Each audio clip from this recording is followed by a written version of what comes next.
Hey everyone, welcome back to my channel. Today I am going to talk about a pretty lengthy paper. It's called Anomalous versus Classical Diffusion, or URTEC 85, published in 2019. Before we get to the content, please be sure to like this video, subscribe so you can get more content in oil and gas and professional development topics, and please be sure to comment on the video below so I can incorporate your feedback into future videos. Please be sure to hit that notification bell when you do subscribe, because I upload every Friday and every Sunday. Every Friday is a professional development topic, and every Sunday is a technical review. Well, let's get to the content. Hello everyone, as I mentioned, I'm going to be talking about a 47-page SPE paper, but I will not get into the details.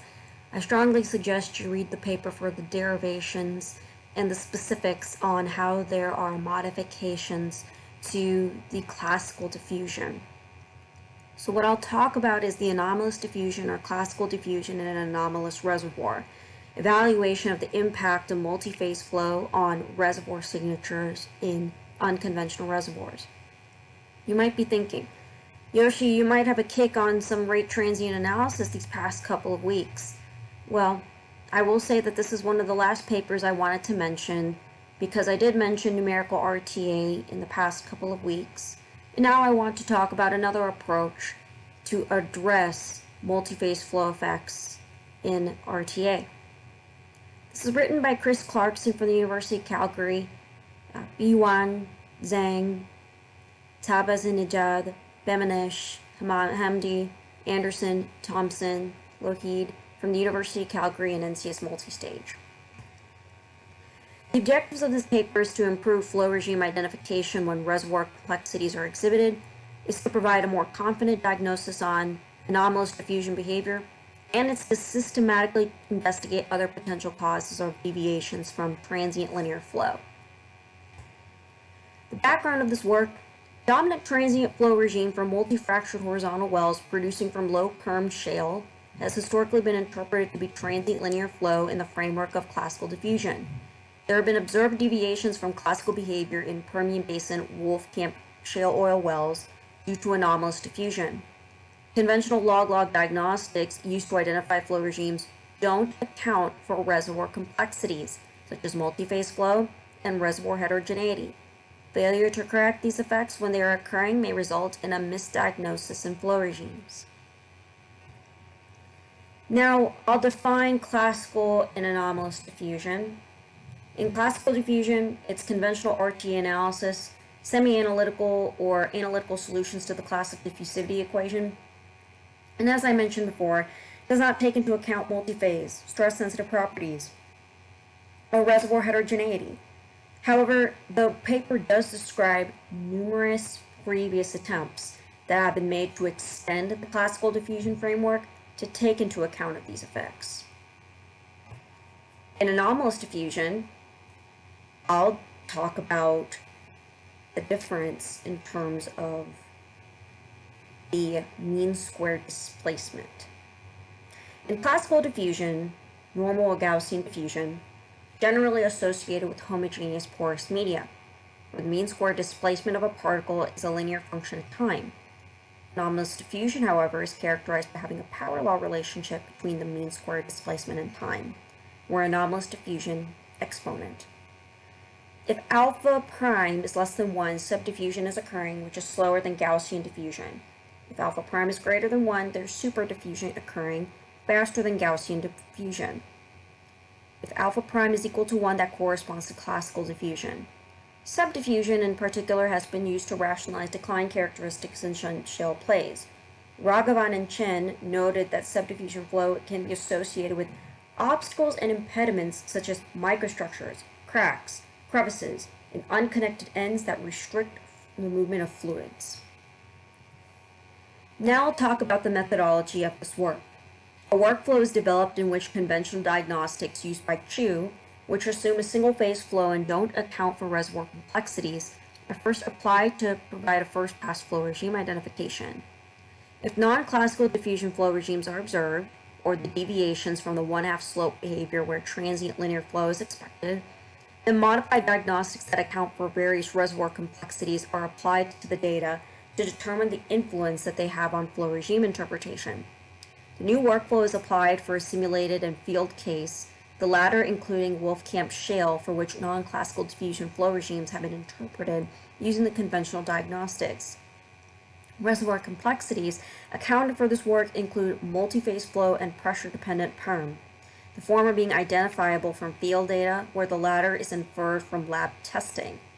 Simulation sensitivities have demonstrated that the effect of pressure-dependent perm on flow regimes identified with conventional diagnostics is relatively muted for range values investigated, and therefore the focus of the study is on multiphase flow.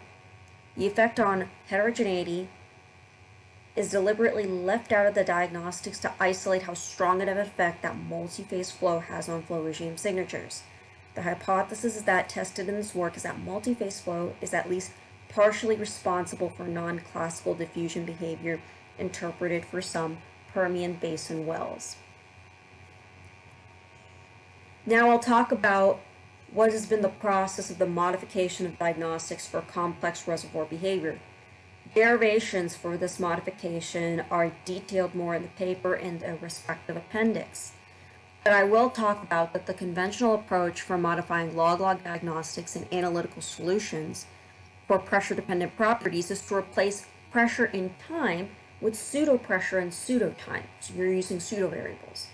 But the use of these pseudo-variables corrected for complex reservoir characteristics are most commonly applied to the analytical solutions that have been derived for liquid flow reservoirs with static, simple, and reservoir properties. The technique is less commonly applied to correct log-log diagnostic plots for complex reservoir behavior. So then the paper talks about what has been the pseudo-pressure modification for multiphase flow and pressure-dependent perm, and the material balance pseudo-time modification for multiphase flow and pressure-dependent permeability. There have been lists of equations to cover those two concepts. Now I'll talk about the results from a simulated case standpoint and then a field case standpoint.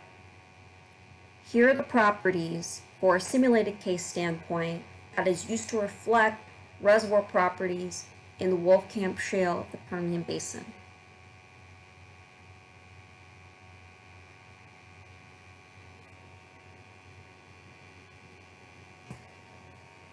Now, the left plot represents conventional diagnostics applied to the simulation case, and then the right plot shows modified diagnostics.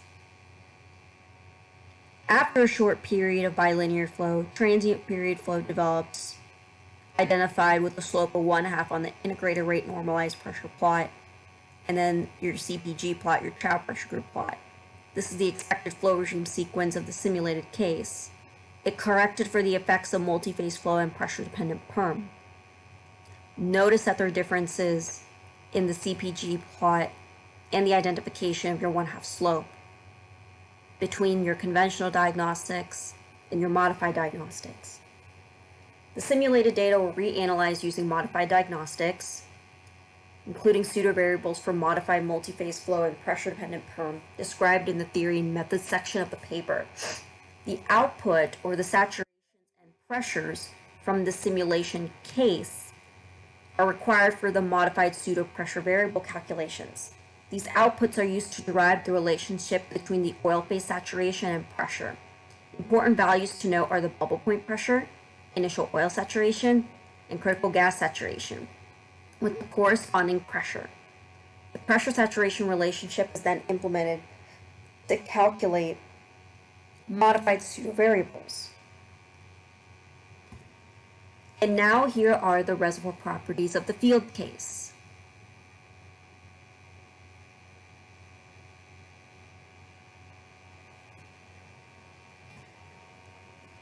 The left plot represents conventional log-log diagnostics for the field case, which includes the GOR.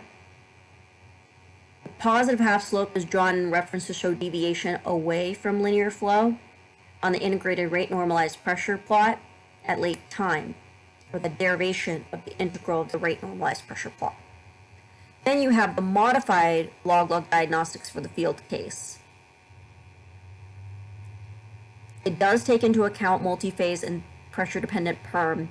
They shift the data closer to transient flow. So you'll notice the deviation, and then you'll notice that that half slope occurs later. So an additional step must be taken for the field case in order to modify the log-log diagnostics for multiphase flow. You have to history match well production data with the numerical simulator. This is required to obtain reasonable saturation and pressure estimates used for the modified pseudovariable calculations.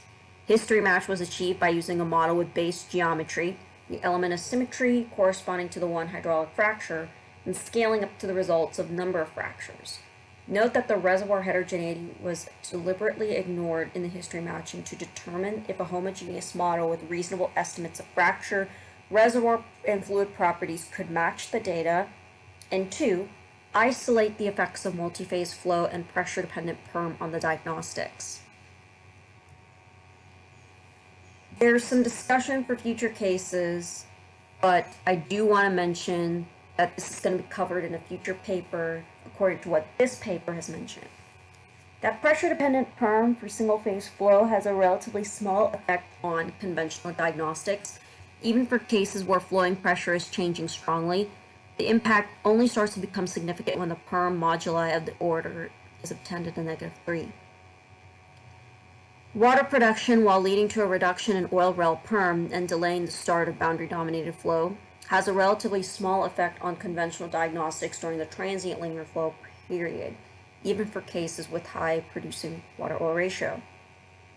The gas flow in the reservoir has a strong impact on conventional diagnostics, and of the factors sensitized to, causes the great deviations from classical behavior, especially for cases with large increases in producing GOR over time. Now here are the conclusions from the work. So multiphase flow can cause deviations away from classical linear flow behavior when the uncorrected log-log diagnostics are used for flow regime identification. The resulting is identified to flow regime signatures similar to the expected subdiffusion. The appearance of mobile gas in the reservoir after the production of oil and water phases only in consequence of changes in rel perm and fluid compressibility cause the greatest deviations from linear flow. When the modified diagnostics are applied to simulated cases with multiphase flow and pressure-dependent perm, the expected dominant transient flow regime in the model is identified. Failure to correct the diagnostics results in a misdiagnosis of sublinear flow. For one Wolfcamp shale case studied where multiphase flow is evident, the modified diagnostics result in a flow regime signature that is closer to, but not exactly equal, that expected of the classical diffusion, while the conventional diagnostics clearly shows sublinear flow behavior. Another Wolfcamp shale case, where two-phase flow was evident, the conventional diagnostics result in a flow regime signature that is very close to that as expected in classical diffusion. The child pressure group diagnostic may lead to erroneous flow regime signatures when skin effects are present, so the use of the integrated rate normalized pressure integral derivative is preferred. And then the proposed modified diagnostics, while theoretically correct and rigorous, are not practical for routine field identification. That's everything that I wanted to talk regarding to this paper. I have the paper citation in the description below. As usual, please be sure to like this video, subscribe so you can get more content in oil and gas and professional development topics, and please be sure to comment on the video so I can incorporate your feedback into future videos. Thanks so much for taking the time to listen to this presentation, and I'll see you in the next one.